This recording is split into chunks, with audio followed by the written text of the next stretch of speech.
Good morning. I'm Fenwick Huss, Dean of the Zicklin School of Business, and it's my pleasure to welcome you to the webinar this morning. This is a series of webinars produced by the Zicklin School of Business to examine the new normal in business. Helping me today with the presentation is Associate Dean Webb, who will moderate the question and answer period. We're delighted to have with us today Lara Abrash from Deloitte, US, who is Chairman and CEO and oversees all aspects of the audit and assurance practice at Deloitte. She is an MBA graduate, and we're very proud to have her with us today. In conversation with Lara is Paquita Davis-Friday, who is our Senior Associate Dean and a Professor of Accountancy. Paquita? Thank you, Dean Huss. Lara, welcome, and thank you again for taking the time to speak to us today. I'm just going to jump right into the questions that we have to get started. The first is, how are you and the firm faring in the current environment? And what have you heard from the CEOs of the clients you serve? Thank you. It's a wonderful question. I sometimes refer to what's going on as a bad science fiction movie. We're all dealing with a global pandemic, which then followed with a severe financial crisis and now social unrest. And as a firm, our resilience is really helping us. We have a strong culture globally, and we have a strong tone at the top. And really, from the very beginning, we put our people first. The safety and security of our people, their well-being, to make sure that they felt confident that the firm was going to be with them through all of this. And really have led with that to make sure we're helping our people. We then followed with how we help our clients. And from what I'm hearing from CEOs, it really is a challenge these days for many, many companies, and in some industries even more pronounced. The pandemic has led to most companies having to have impacts to their business because consumer spending is not the same levels it's historically been. And in some industries like tourism or oil and gas or places like that, you see even a more severe level of impact on their business models. But really, none of the businesses are immune from the impacts of the virus. We're seeing consumer spending down. We're seeing significantly high unemployment levels. Companies have to run their businesses remotely, and the stock market reacted very quickly to what was happening. And quite frankly, we saw really, really dramatic reductions in the stock market. We're starting to see some of that rebound. So many companies had to quickly, like us, put their people first, try to quickly understand what the implications were to their business model. And then in places like manufacturing, you'll see a lot of news right now about meat processors who really were unable to keep their people safe, and it was becoming an issue. So they now have had to spend a significant amount of money to get manufacturing plants and things like that up to snuff. From a finance perspective, which is the part of the organization we at Deloitte would be dealing with the most, they've actually fared pretty well because a lot of them have been investing in technology the last few years. And so they've been able to close their books remotely. But the real challenge right now for many, many businesses is the forecasting of business results. So the street typically is looking for, what does the future mean? What's it going to look like? And that means every company on its own is trying to figure out the severity and the length of this particular downturn, which is really tied to the length and severity of the virus. And when will people get back out and spend the way they used to? When will companies spend the way they used to? And when will hourly workers and people like that get back into their jobs? And that's been really challenging. And that's a challenge that we see many, many companies face, and they'll continue to face. From a pandemic perspective, they've all been dealing with, how do we make sure our people are doing okay? And they're all, not all, but most of them have their individuals working from home and trying to run a large corporation doing that. And I would say lastly, the social unrest, like us, we are extremely committed to making sure that within the halls of Deloitte, our people are first, and that we're really focused on an inclusive environment. And many, many of our clients right now are trying to make sure within their buildings, they can synthesize what's happening outside of all of our doors. And quite frankly, the atrocities are just beyond what we can all imagine. And they have a significant focus, as do we, on our Black professionals right now, to make sure we're doing all the things we need to. So a lot going on. We can unpack any of that as you'd like, but those are a little bit of the high level things about what I'm seeing in the market right now. No, that's perfect. You mentioned several things that we'll break down, starting with the fact that you said finance functions through the use of technology have been able to continue to work. So how has Deloitte's investment in technology helped you manage in the current environment? And what are some of the novel ways the firm is using technology to cope? Yes, about 4 or 5 years ago, we really reemphasized our focus on technology, and we've been building applications and platforms that are all cloud-based. And many of them are connected with our clients. So we have technologies, for example, we have a technology that allows us to take data to and from our client, share at any point in time. Almost think about if you have a package coming to you and you want to know where it is along the way, you could see where it is across the country.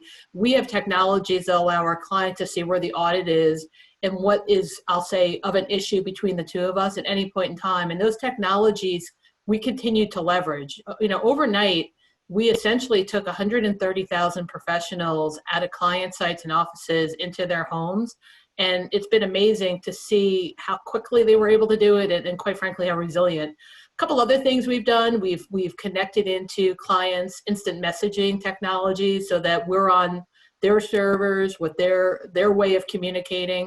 And then, a lot of our cloud-based solutions has allowed us to do things in a very safe and secure way with the client's data.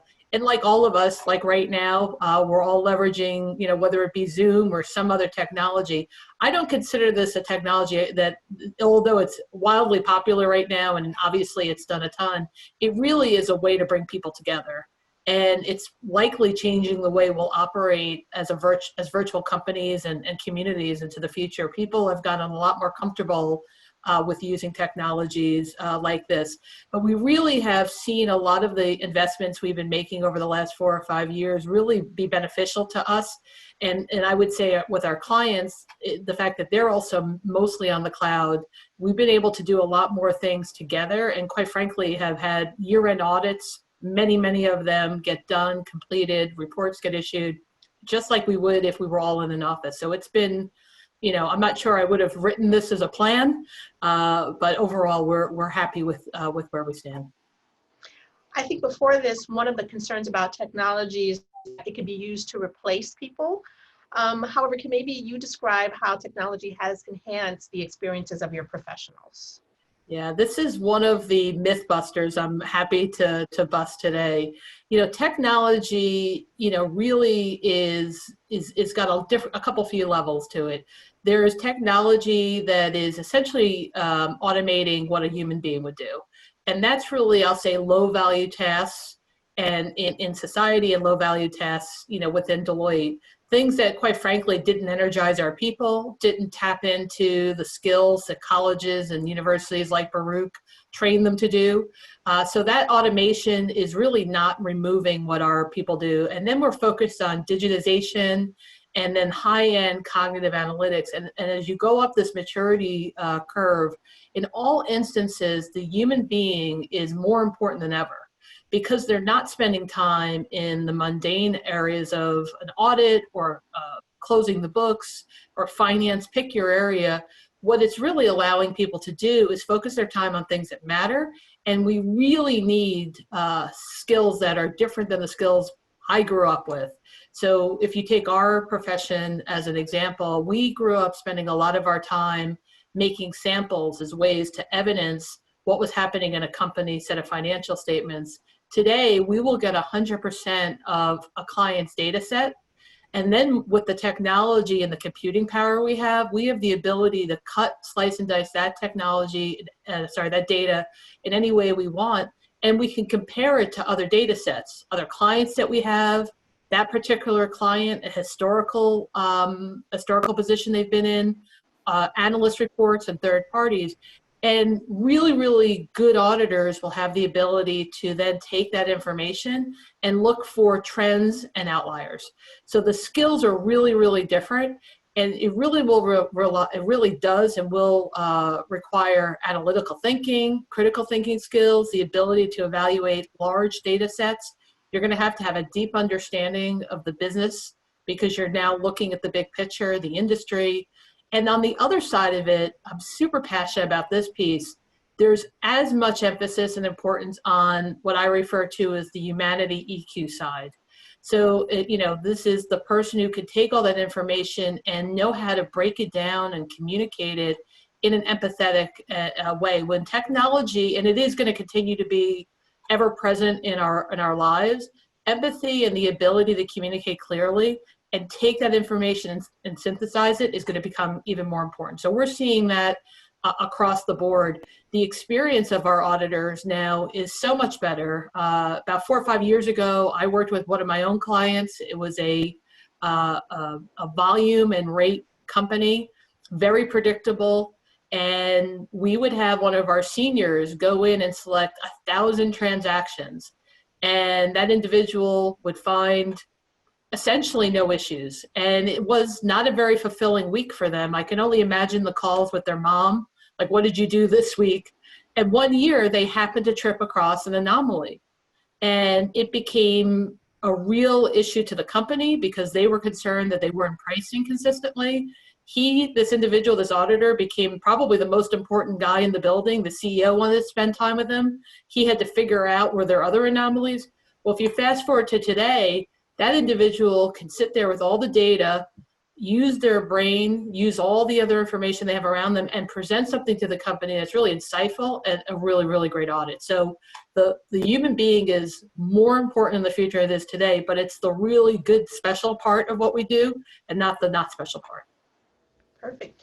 You started to describe some of the uses of data and analytics, and how has the move to that helped you to supplement the traditional audit and made it easier in this environment for you to continue to serve clients? And what advice then you give our students and graduates about the skill set? Well, I'll start with the latter, and then I'll get back to the audits. I did touch a little bit on it. So for sure, we've been very focused on the concept of tech savvy. Now, remember, our organization has people that are 21 years old to 60-something years old. So tech savvy is really trying to set a level of understanding about the power of technology, what it means, how it's used, what the challenges are, what the opportunities are, in a very rapid, fast-moving way. And for our 130,000 people, we needed to make sure that they were fluent in it. So what is the cloud, as an example? Can't not be it's something in the sky. You really have to understand what it is, the power of it. When you go sit with a client, how it's helping you do what you need to do, and quite frankly, have a business-to-business conversation with them. And so we've really trained on that. So I would say, I typically find with younger people, they're more attuned to this, but I would say for sure, tech-savvy skills are really important. And stay on top of the next generation technologies. Facial recognition right now is a controversial technology. And that's one I would say, stay on top of that, because that's going to really be, there's a lot about that. And I would say data itself and what the risks are with data. There's a lot of views on data ultimately could become another way of disparity of our society, that there'll be haves and have-nots on data. Right now, anybody who's on this call, who's on social media, likely is giving out a lot of data that they don't realize that they're doing. And over time, our fear is that the data will come from the people that can't afford to really give it up. So those two I'd focus on, but in general, I would say get really, really focused on tech savvy.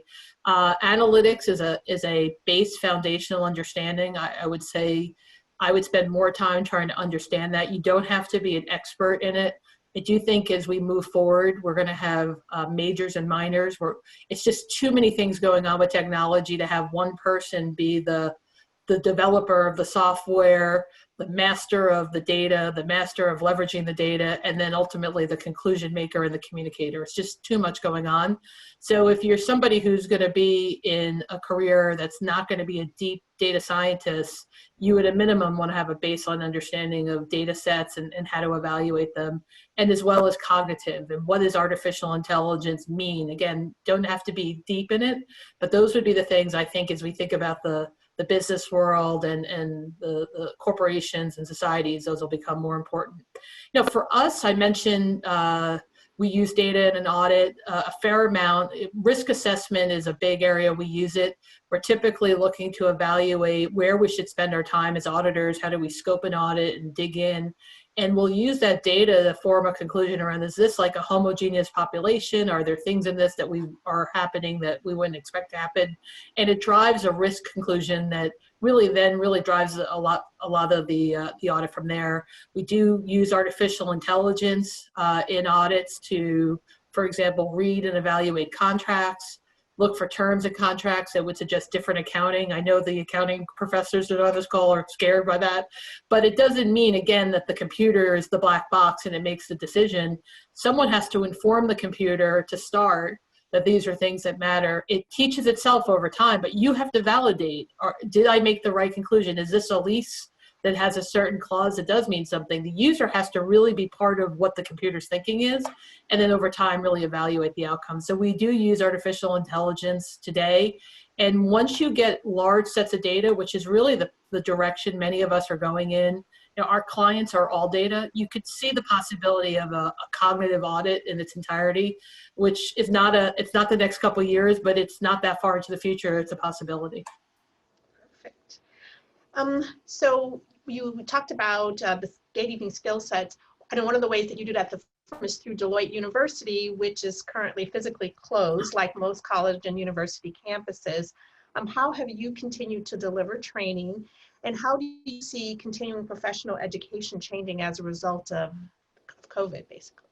Yeah, so first of all, Deloitte University is a wonderful place, just as is Baruch. It's a place that you go in and you feel great. You just feel like I'm in a place that's comfortable and warm and homely, just like when I go back to the Baruch campus. It's the same feeling. But right now, for safety concerns, we have closed it. So we are and have been revamping essentially all of our trainings to be virtual. And there's some good things coming out of virtual training. You could do a lot more intuitive and on-demand trainings when you do that. You could do it on an as-needed basis, so people can find the time in their day to do something like that. And we'll talk, I'm sure, in a little bit about all this working from home and how you integrate personal and professional. But it does allow you to do a little bit like that. But you do miss really the community. And that really is the special thing that colleges bring. I still remember going to my undergraduate school, and my mom said to me, the friends you make in college are going to be friends for life. And I didn't really understand what that meant. I had my high school friends, but as I reflect now, many, many years later, she was right. There's just something about the experience you have, and I have that still today with the Baruch individuals I graduated with as well. And so for us, it's going to be really important that we find other ways to bring our culture back together.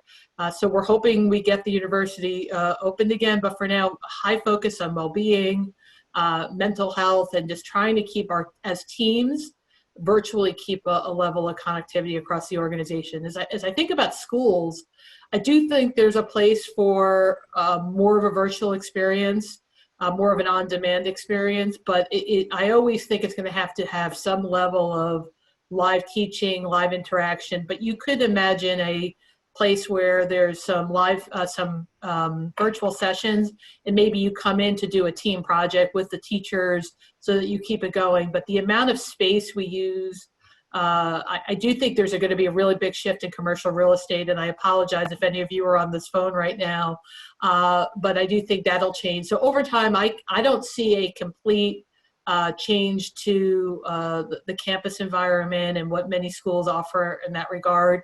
But I do think virtual learning is going to likely, in my view, get a punch after this is done. Perfect. So as you suggested, one of the issues with working from home is the blurring of the line between personal and professional. How have you experienced this personally, and how have you managed? So, I'm sure like all of you on this call, there's some real positives for me that have come out of this. I'm spending, in my job, I would likely be traveling every week. I'd be on planes 3, 4, 5 days a week. And, maybe missing some school events, but most importantly, you can't make moments happen. You could be there for the big moments, but sometimes they just happen in a house when you're not looking for it. And so being around has been really nice, to have dinner with the kids every night, see them in the morning. I just feel more connected to them and my husband. But on the other side of it, it has created, I'll just say, this invisible wall. I'm surprised nobody's walked in right now. Usually one of my kids will come in here, the water cooler is in here, so this is where they get their water filled, and they knock on the door, there's workmen here, there's just always something going on. And when I leave the office, sometimes even just to go get a drink, there's no time to decompress, and they want to just talk about what's top of mind to them. So there's really not a moment for me, and I'm sure for many of you on this call, to find it. So I never thought I would say a commute was a good thing, but in some respects it was good. For our people, I would say I hear a lot of the same things, and maybe worse. I guess you can't bother the boss, but they feel like we're bothering them. So there's a lot of positives. We're on this high level of connectivity. Teams are feeling really close. Some teams I've talked to, I participated, which is one of the best things about this right now, is I could be on a call like this and then 4 or 5 of my teams in a day in different parts of the country, where in the old days I'd fly to them. And they now, in the calls I've had, would say, I don't have to commute, which depending on the part of the country you're in, could be 3 hours of time that's now saved. So they feel like they could do a lot of things that they couldn't otherwise do before. But the integration of personal and professional is wearing on them. So if you're a working parent, for example, I'm lucky my kids are 15 and 16. They're pretty self-independent. If you have babies to call it 12 years old, and schooling them at the same time, it really was wearing and is wearing on our people as well as, broader society.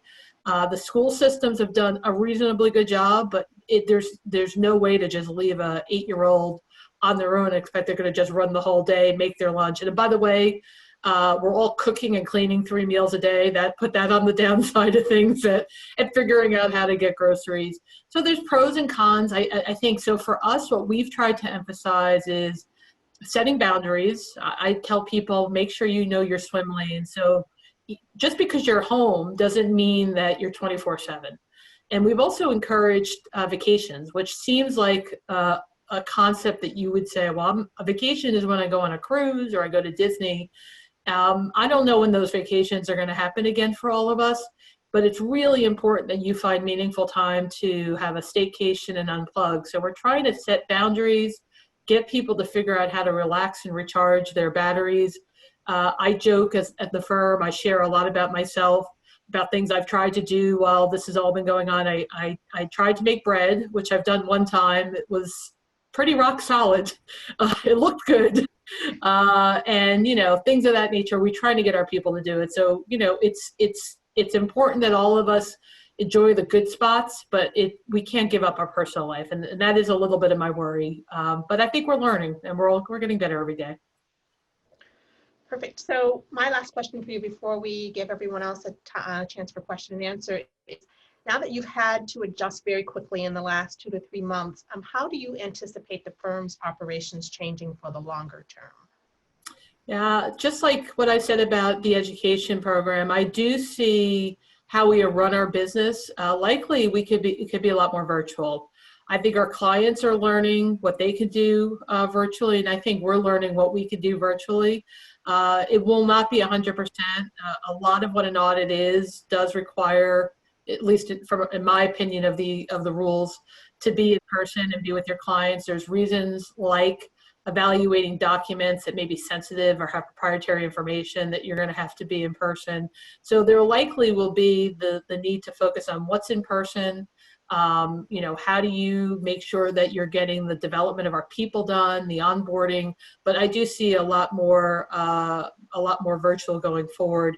And as we look at the future of work, I started the conversation with, not only being virtual, but I talked about the skills that we're going to need. And I mentioned, I don't think we're going to have majors and minors. So as we recruit from colleges and as we develop our people, we're really looking at how will technology, virtual ways of doing things come together, and what skills will people need, and is it a one size fits all? And in many instances we're finding it's not. So we have a whole effort focused on really the work of the future. And it's possible that as we do that, we work more and more with all of you. I know you're all driving analytics and cognitive into your program. I've spent time with other universities across the country that are doing the same. We're going to have to be in this together to make sure we get all the right things done. One of the things I'm really proud about Baruch is its diverse population. And, you know, when we think about what's going on, again, back to the concept of the social unrest and just the disparities that are going on, I really do think Baruch has an opportunity to be a bright spot. So if you're on this call and you're not an alum and you don't know the school and you're looking at what's happening in the news and you're trying to figure out a way to solve a business problem by getting some really great Black professionals and underrepresented minorities into your organization, I'd highly plug Baruch. It's the #1 diverse school in the country, at least according to me. There may be another one, but I don't know about it. So I think as we look at the workplace of the future, that's the last thing I would say. It's going to be virtual. It's going to have a lot of different skills, and diversity is going to be front and center. And I really think for all of us, there's going to be a place for Baruch to be a really big part of that equation. Well, thank you for that. And thank you for all that the firm has already done to hire our professionals and to make them part of the organization at Deloitte as well. And so with that, I'm going to pass it to Gwen Webb, who has some questions from those who are participating. Hi, thank you very much. Thank you, Lara. That was a very, very informative session. We have a number of questions, both questions that were submitted in advance through email and now from chat. Let me just start with one of the ones on chat. And the question is, are companies moving forward to work from home as a permanent trend? Yes, I would say not entirely yet, but even the oldest and most stodgiest of clients of ours have now said that there's a place for working from home, but I don't think it's going to be a permanent thing in many instances. I had a call with like a Fortune 50 client, and they said, we closed our books for a quarter. It was the best close we ever had. We don't want to do it again. So I think there'll be I think all of us are thinking about what is the place for working from home. And if you think about the ability to source talent, it will allow much, much better talent to be in companies. You know, right now, if you live in San Francisco, for example, you can't afford to live there. So a company in San Francisco has to deal with that as a barrier. But if they could have anybody in the country or the world work for them, it would allow them to have the best people. So I see it as a trend, but I don't think it'll be a 100% trend. Okay, I have a very closely related question. You mentioned that Deloitte turned your employees into work from home modalities surprisingly smoothly using technology you have invested in prior to the current crisis. If you can guess, what percentage of your employees would not go back to physical office space even when the current pandemic situation is resolved? Oh, a range is okay. Yeah. I think we're probably 50-50. I think people in New York, Chicago, and the Bay Area for sure have really enjoyed not having the commutes. Having said that, they want their lives back. So working from your house 24/7 is fine when you have a house, but being in an apartment with roommates is challenging. So I think if it was they had the apartment to themselves, probably 50-50. But there are people in, I'll say, more of the rural parts of the country that, you know, really like getting into their offices. So I at this point, I'd say 50-50. Okay. I'm sure I'll get some emails after this to tell me if I was right or wrong. Well, you know, we all need crystal balls with this kind of thing. We have a number of questions here from current students. One of them submitted in advance. I'm a junior at Zicklin majoring in accounting, and I plan to get my CPA in the next 2 years, hopefully. My ultimate goal is a career in business consulting. For electives, are courses in business analytics, information systems, or finance the most important? Yeah, I would say that those would definitely be a good start.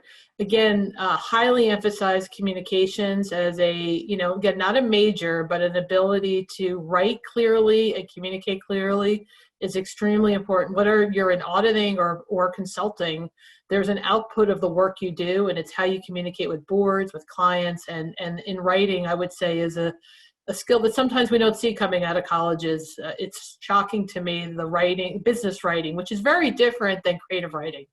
And so I would say those would be things that, that student should make sure that they're focused on. Also from a student, hello, I would like to ask Lara Abrash, for someone who is not actively participating in an internship during the summer, how would you recommend they use their time to stay productive? Oh, great. Another great question. A couple things. One, make time for things that are important to you. I'm a big believer that you need to, I'll just say self-develop. So part of your summer should be things that develop you, whether it's, nutrition, whether it's exercise, whether it's, catching up on your favorite Netflix. Don't let that not happen during the summer. But the things I would do is I would focus on self-education, on topics that are really emerging. I spend a lot of time at the beginning talking about the social unrest and what's happening from racial disparity. There is a ton of information out there that we're trying to get our people to focus on reading and understanding. And then there's a lot around business, great business books, and then podcasts and things of nature. I would do as much as I could from an education perspective. Read the Wall Street Journal and Financial Times. Those would be great recommendations. So I would do a lot there. And then if you have friends that are actually out having internship experiences, I would pick their brain to understand, what are the experiences, what are they doing, to see if there's something you could replicate from home. And then lastly, I'd sign up for a summer class at Baruch if you haven't already done so. I think a lot of students are already doing that, but here's a very similar kind of next step question, also from a current student. What are some recommendations for an incoming MS in accounting student at Baruch who is looking to get into the Big Four? Yeah, so for us, it's going to be making sure someone is, first of all, academically doing really, really well. So do well at what you have in front of you. So making sure they do a nice job with their grades. Focus on, extracurriculars at the school that are in areas, again, that are demonstrating curiosity. I didn't spend a lot of time today talking about the importance of curiosity, but that's really a characteristic that sort of, I talked about resilience that will move you forward. So, whether it's joining, like a business society, or something like robotics, something that just shows a level of curiosity, I think would also be important. And of course, any sort of work experiences where you could show your ability to be in a workplace and be successful. All those things are really, really attractive to the Big Four. All right, we have another one from a student, and this takes a little different tack. I'm a senior at Baruch majoring in accounting and have decided to continue next fall in the MS in accounting program. So I'll have the credits needed for the CPA exams after that. But with the crisis in our understanding of race relations in our country, I really want to be part of the solution. What can a CPA do to help? I don't mean what can I do outside of my job on a volunteer basis, but what can I do on the job? So there's a couple things that we could do on the job. First is set the example for society. When we go into clients, and we are representative of the broader population, that's really important. So for our professionals within Deloitte, we're really, again, trying to focus on advancing our diverse populations, making sure that we have great representation across the board. So I'll just say as a professional, having, whether you're a CPA or non-CPA, when we're out with clients, it's really important that we do that. Then there's a lot of professional organizations that we can help drive more, if I were really honest, we do not see as many accounting students from underrepresented minorities, particularly Black and Latinx. We don't see as much in the accounting curriculum, coming out of colleges. So we really need to try to help those individuals get into these programs, or try to figure out how do we supplement a non-CPA skill. So someone who's a CPA working with us, helping us think about how do we get more individuals into those schools. Those would be a few things. And then of course, we could do services to help companies that are, I'll say from a pro bono nature, to help companies that are trying to advance their agenda, and all those things you could do as a CPA. And then lastly, there's this area that we haven't talked about it today, but there's an area called ESG, and it's really a focus on a company that is trying to drive values beyond profit. And you'll see the Business Roundtable and other organizations talk about it. And diversity of the talent workforce is a really strong indicator to investors that want to value a company for doing that. I think as a CPA, we could place diversity of our people, diversity within society and in corporations as being a value creator. And then we could also be the assurer, meaning we do the audits over companies' talent to make sure that they're actually doing, putting their money where their mouth is. So there's a variety of things I think a CPA could do. Thank you. Here's another step kind of further in this direction. According to the Journal of Accountancy.com from January 2019, the Center of Accounting Education at Howard University surveyed African Americans in the accounting profession in 2017. Sorry, it's 3 years ago, 2017. Although improvements were seen in formal mentoring and networking programs, African Americans are still not welcome to informal networks where opportunities are present for other members. Given the current racial climate, can you tell us what measures are in place at Deloitte to make sure that an environment of inclusion is being supported for its African American employees?